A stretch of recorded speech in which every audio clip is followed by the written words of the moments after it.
अस्सलाम वालेकुम दोस्तों, कैसे हो? उम्मीद है कि सब खैरियत से होंगे।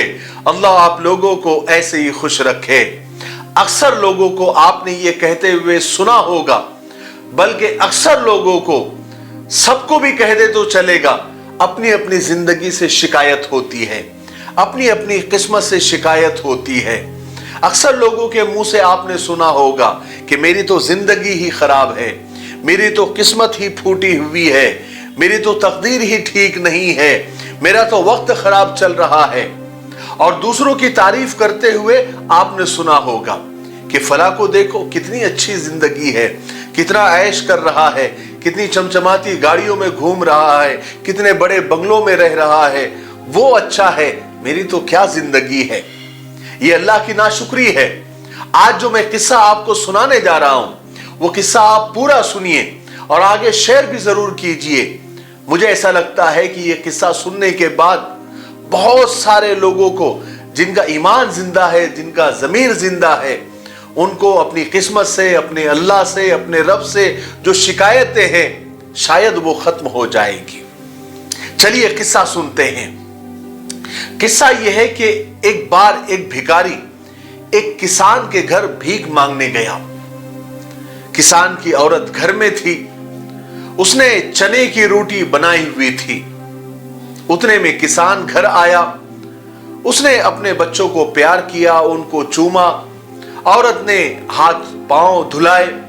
उसके बाद सब, यानी किसान की पूरी फैमिली रोटी खाने बैठ गई। औरत ने भिखारी को मुट्ठी भर चना भी भीख में दे दिया। भिखारी चना लेकर खामोशी से चला गया।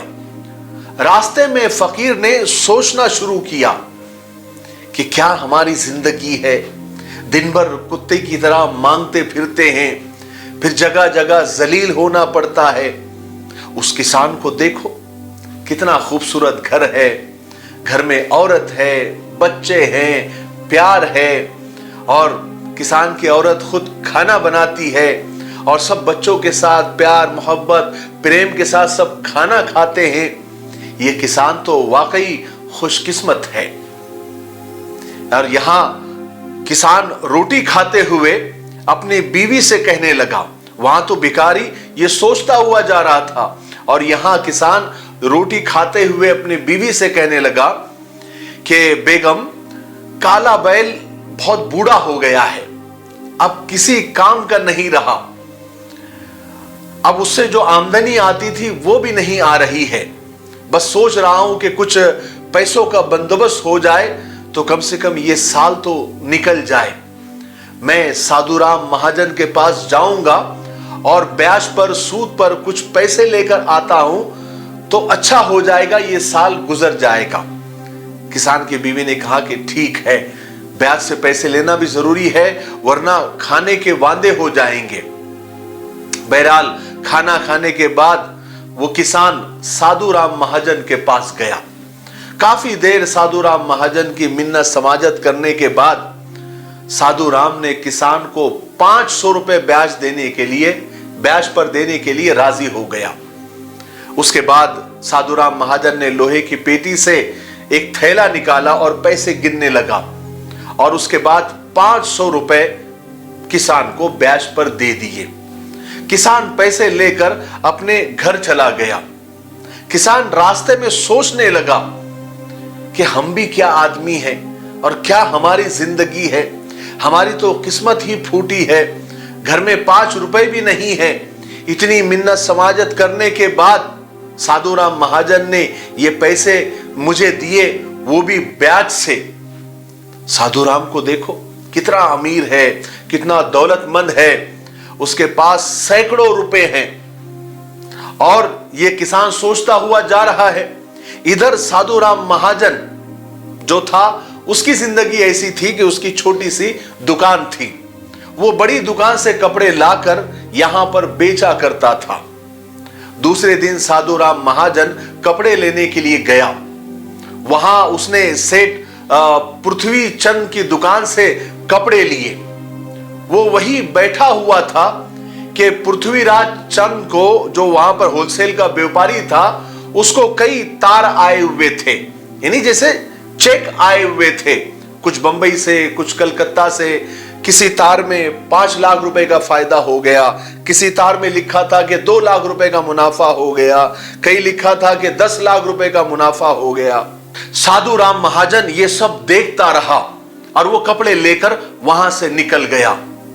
रास्ते में वो सोचने लगा कि हम भी क्या आदमी हैं, क्या हमारी जिंदगी है और क्या हमारी किस्मत है। हम तो फूटी किस्मत के लोग हैं, 10-20 कपड़े के थान लाकर बेचते हैं और लोग हमें महाजन कहते हैं। पृथ्वीराज चंद कितना बड़ा आदमी है और कितना खुशकिस्मत है, एक ही दिन में उसे लाखों रुपए का मुनाफा। ये वाकई खुशी की बात है और क्या उसकी जिंदगी है और कितना खुशकिस्मत आदमी है पृथ्वीराज चंद। ये सोचता हुआ साधु राम महाजन जा रहा था और यहां पर यानी दूसरी तरफ पृथ्वीराज चंद बैठे हुए जब वो तार पढ़ने लगा तो उसमें एक तार ऐसा था कि 12 लाख रुपए का नुकसान हो गया, 12 लाख रुपए का टोटा हो गया। अब पृथ्वीराज चंद बहुत परेशान हो गया, टेंशन में आ गया और टेंशन में बैठा हुआ ही था कि इतने में उसका नौकर आया और कहने लगा कि आज लाट साहब राय बहादुर की हवेली पर आए हुए हैं और सबको दावत है और आपको भी खुसूसी दावत है, आपको भी जाना होगा, मोटर तैयार है। अब पृथ्वीराज चंद मोटर पर चढ़कर राय बहादुर की कोठी में गया। अब कोठी में गया तो कोठी थी, वहां सोने और चांदी की कुर्सियां पड़ी हुई थी।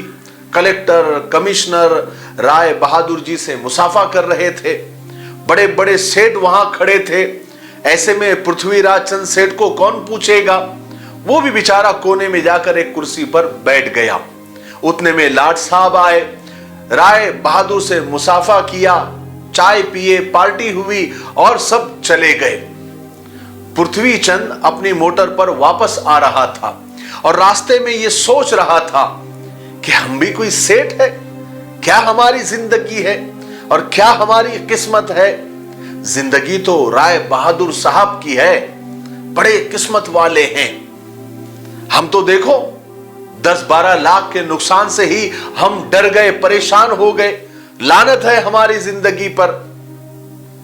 ये सोचते हुए पृथ्वीराज चंद जा रहा था। अब यहां कोठी में राय बहादुर को एक पुराना सर दर्द था, इलाज करा करा के वो थक गए थे। अचानक दावत के बाद सर में दर्द उठ गया। बड़े बड़े डॉक्टर इलाज के लिए आए, गोली दवाई दी और राय बहादुर साहब कमरे में खिड़की के पास बैठे हुए अपने सर दर्द से कराह रहे थे और पास में बहुत सारे तार इकट्ठे पड़े हुए थे और बहुत सारे नफे के तार उसमें थे, यानी चेक थे, कारोबार की बातें याद आ रही थी और वो अपने सर दर्द को लेकर परेशान भी थे। इतने में राय बहादुर साहब ने खिड़की से बाहर झांका, नीचे देखा कि एक भिखारी हाथ में लाठी लिए हुए अपनी मौज में, अपनी मस्ती में रास्ते से जा रहा है। राय बहादुर साहब ने उस भिखारी को देखा, कहने लगा कि हमारी भी कोई जिंदगी है, असल जिंदगी तो उस भिखारी की है। देखो कितना खुश है और कितना अपनी मौज में, अपनी मस्ती में जा रहा है।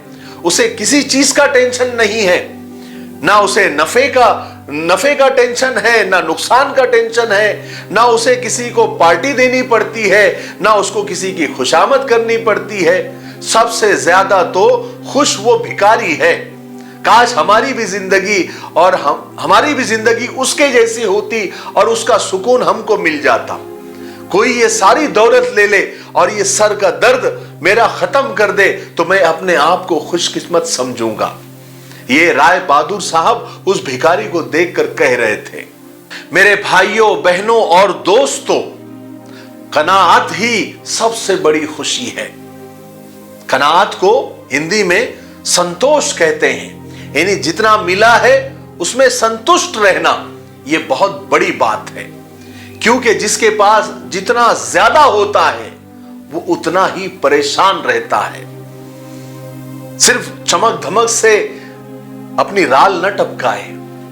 दरअसल इस दुनिया में बहुत से लोगों को उतना भी नहीं मिलता जितना आपके पास है, लेकिन शैतान कभी भी आपको वो नहीं दिखाता जो आपके पास है, बल्कि वो दिखाता है जो दूसरों के पास है, जो आपके पास नहीं है, और आपको नाशुक्रा बना देता है, आपको शुक्रगुजार नहीं बनने देता। और यहां से नाशुक्रा बनने की वजह से फिर हर चीज में बेबरकती शुरू हो जाती है। जो है उसमें खुश रहने से और अल्लाह का शुक्र अदा करने से नेमतों में इजाफा होता रहता है, बढ़ोतरी होती रहती है। बात समझ में आई? मुझे उम्मीद है कि आप बात को समझ गए होंगे। तब तक मेरे लिए, पूरी उम्मत के लिए, पूरी इंसानियत, पूरी मानवता के लिए और हमारे प्यारे मुल्क भारत के लिए और यहाँ की अमन शांति के लिए और यहाँ की तरक्की और उन्नति के लिए खूब दुआएं करते रहे। अस्सलामु अलैकुम व रहमतुल्लाहि व बरकातुहू।